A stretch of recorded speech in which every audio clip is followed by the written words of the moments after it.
Okay, so we're going to have to stop meeting like this. Here we go, almost a daily appearance here.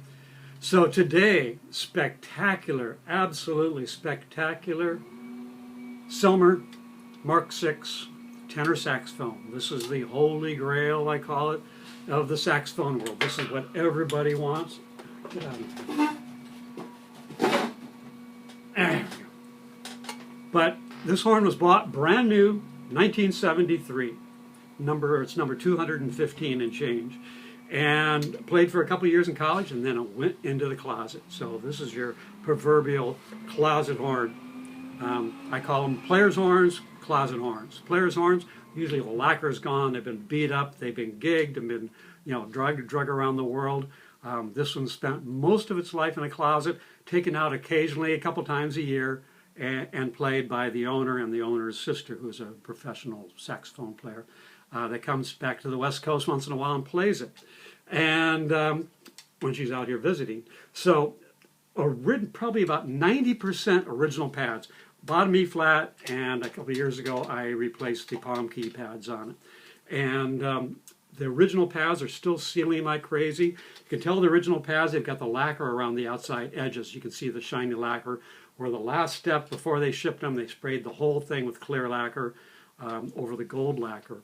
And just crazy nice engraving on it. Again, the pads still have just a really nice look to them, even for originality. The pearls I can feel the pearls are sharp on the edge, and the action's a little tighter than most Mark VI's, I think just because it hasn't been played. It's like the old pair of shoes, they get all worn in and everything, and this one's pretty fresh. I mean, I've got them where the pearls are actually almost missing, where they've been played so much that the pearls are just almost flat and almost non-existent. This is exactly the opposite. These are nice and big and fat and deep. Excuse me.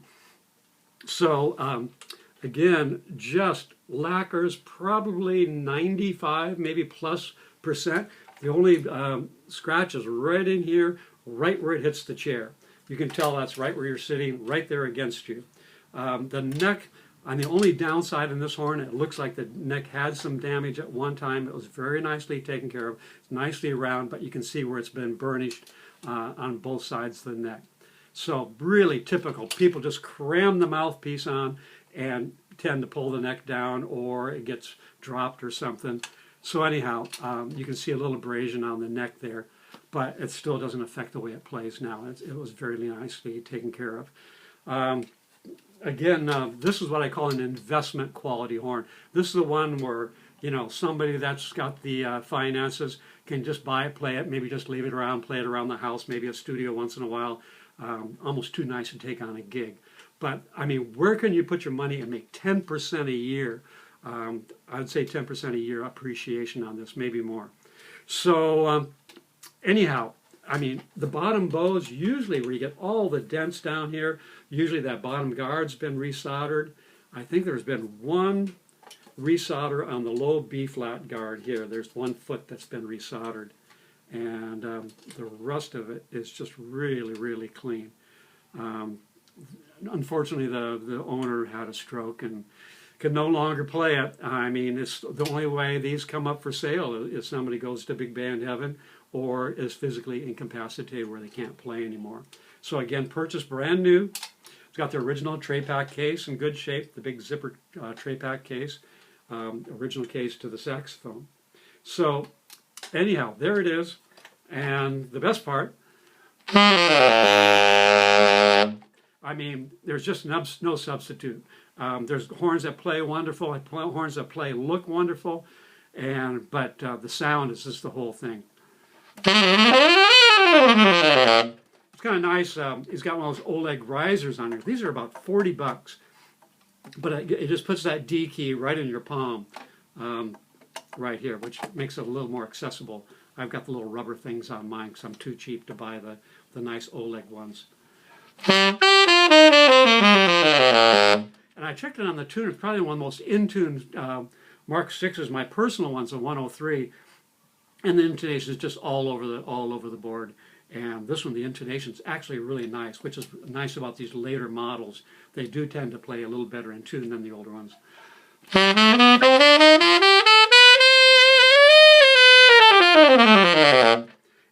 no high F sharp, which is was an option at the time, but less desirable at this point in time. No, the players don't seem to want them.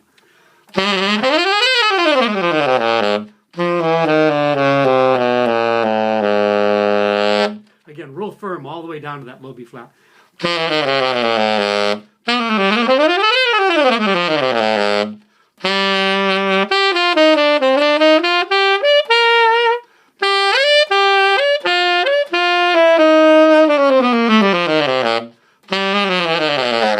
So we're going to do a little tune here real quick. This was inspired by the sister of the owner, now in New York, and California transplant. She'll know who it is. Initials VM. I won't mention any names. But anyhow, she inspired me to do this tune. And here we go. We'll do it real quick and get on with our day here.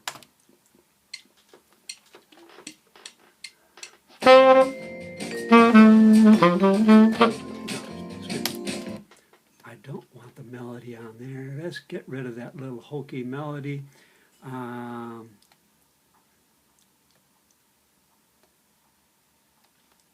Okay, sorry about that. Take two.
So that high F sharp just pops right out.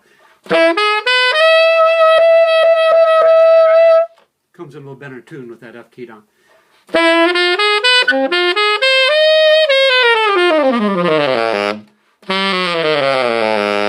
So it just plays flawlessly. I mean, even with original pads, I mean, we're talking 25, 45 years old. And again, with the playtime on it, they're still nice and fresh. Maybe eventually somebody would want to give it a nice complete overhaul, and then it'd even be screaming anymore. But what's really rare is these side keys are usually clickety clackety clickety. It's got the little ball joint style, and they're still nice and quiet. Usually they're worn, and I got to pack them with grease and all kinds of stuff to keep them quiet. But this is just quiet right from the factory.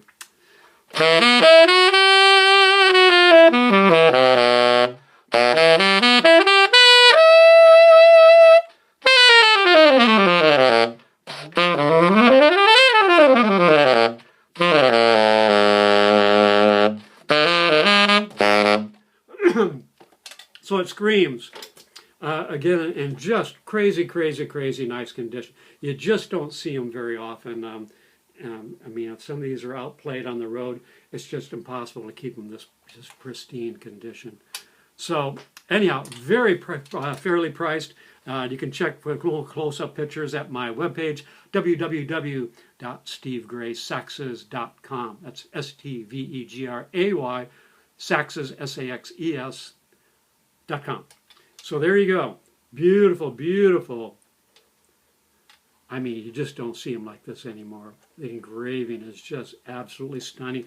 Usually just obliterated with scratches on this side and this side where they rub against you, and in very, very nice condition. Some little superficial scratches, but hardly any on the bell. And again, just a little bit wear here, just right where it hits the chair. So, running out of time here. But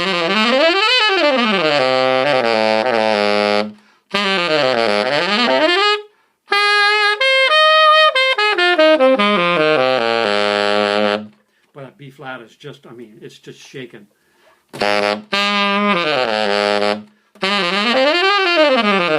You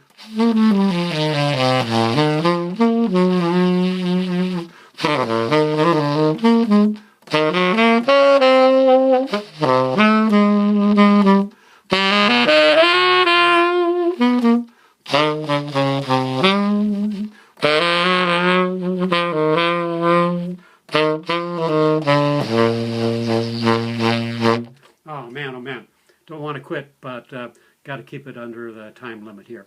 So, adios, Happy New Year, and hopefully this will find a nice new home. If nobody grabs it pretty quick, it might end up in my closet, and I'll just ride the wave of inflation instead of somebody else. All right, sayonara, signing out.